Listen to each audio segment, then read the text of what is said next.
नमस्कार दोस्तों, आप क्या थकान महसूस करते हैं? क्या आपको रात को सोते समय पैरों की पिंडियों में ऐंठन या दर्द महसूस होता है? क्या आपको भूख कम लगती है? दोस्तों, क्या आप विटामिन B12 डेफिशिएंसी की समस्या से परेशान हैं?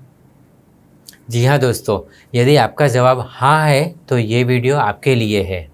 दोस्तों, मैं वैद्य Jagrut Patel, MD Ayurveda gold medalist, एक आयुर्वेद चिकित्सक हूँ और आज हम विटामिन B12 डेफिशिएंसी से कैसे निजात पा सके इसके बारे में हम चर्चा करेंगे। विटामिन B12 डेफिशिएंसी दोस्तों, आजकल ये बीमारी बहुत ज़्यादा तौर पे देखने को मिलती है। अगर व्यक्ति को विटामिन B12 डेफिशिएंसी डिटेक्ट होता है तो फिर उनको विटामिन B12 की गोली का कोर्स कराते हैं या फिर विटामिन B12 के इंजेक्शन देते हैं या फिर उनको नॉनवेज खाने के लिए बोला जाता है जिससे कि शरीर में विटामिन B12 की आपूर्ति हो सके। किंतु इसके बाद विटामिन B12 के लिए आपका शरीर एक डिपेंडेंट हो जाता है। आयुर्वेद के दृष्टिकोण से देखिए दोस्तों, तो विटामिन B12 डेफिशिएंसी का कारण आपका अनडाइजेशन है। आपकी पाचन शक्ति वीक हुई है, इसके कारण आपका विटामिन B12 कम बन रहा है। इस बात को मैं एक उदाहरण के तौर पे आपको समझाता हूँ, एक एग्जांपल देके आपको समझाता हूँ। मान लीजिए एक सुरेश नामक व्यक्ति है जिसको पिछले 2 साल से विटामिन B12 डेफिशिएंसी की तकलीफ रहती है और उनको भी डॉक्टर ने यही सजेस्ट किया कि आपको विटामिन B12 की गोली लिखानी है या फिर विटामिन B12 के इंजेक्शन के कोर्स कर लो, और ज़्यादा पूछने पर बताया कि आप नॉनवेज खाओ तो आपके शरीर में विटामिन B12 बन जाएगा। लेकिन दोस्तों, इस बात को मैं अलग दृष्टिकोण से देखता हूँ। सुरेश नामक व्यक्ति जो पिछले 2 साल से विटामिन B12 डेफिशिएंसी की समस्या से परेशान है, वो 2 साल पहले तो स्वस्थ था ना। मतलब 2 साल पहले जब स्वस्थ था तो मतलब उस वक्त वो जो भी खुराक खाता था उससे उनके शरीर में विटामिन B12 की आपूर्ति हो जाती थी।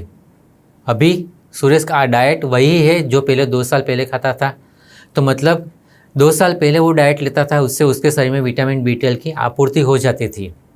लेकिन अभी वही डाइट है, फिर भी उसके शरीर में विटामिन B12 की आपूर्ति नहीं हो रही है। तो दोस्तों, परेशानी कहाँ है? डाइट में या डाइजेशन में?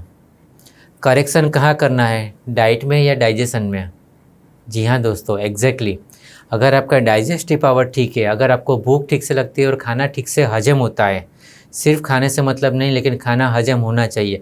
अगर खाना ठीक से हजम होता है तो आपका शरीर अपने आप विटामिन B12 बनाता रहता है, उसको बाहर से सप्लीमेंट लेने की ज़रूरत नहीं पड़ती है।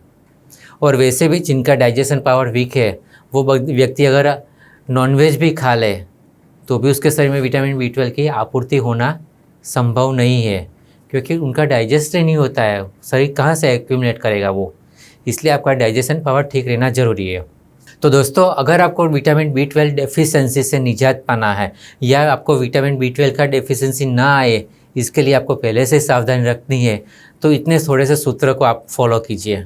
पहली बात, भूख लगे तभी खाना है और भूख से 25% कम खाना है। दूसरी बात, जब भी खाना है तब ताज़ा और गर्म खुराक खाए, ठंडा बासी खुराक नहीं खाना है। रेगुलर एक्सरसाइज कीजिए। आपको अपना डाइजेशन ठीक रखने के लिए गुनगुना गर्म पानी पीते रहिए और रात को करीबन 7 घंटे की साउंड स्लीप लेनी चाहिए। रात को देर तक जगना, सुबह जल्दी उठ जाना, तो मतलब रात की नींद अगर कम होती है तो भी आपको विटामिन B12 डेफिशिएंसी की समस्या हो सकती है। और इसके अलावा अगर आपका डाइजेशन पावर वीक है तो मैं आपको रेकमेंड करूंगा किसी आयुर्वेदिक चिकित्सक के निगरानी में रह के प्योर आयुर्वेदिक ट्रीटमेंट लेके अपना डाइजेशन पावर ठीक कर लो, तो जल्दी से आप इस समस्या से निजात पा सकते हो। तो बस दोस्तों, इतना ही है। थोड़ी सी सावधानी रखेंगे तो आप विटामिन B12 डेफिशिएंसी जैसी बीमारियों से भी बच सकते हैं। दोस्तों, यदि आपको मेरा ये वीडियो पसंद आया है तो आप इसको लाइक कीजिए, शेयर कीजिए और ख़ास इस पर कॉमेंट कीजिए, जिससे मैं आपको और भी कुछ ज़्यादा जानकारी दे सकूं, जिससे आप स्वस्थ रह पाए। धन्यवाद।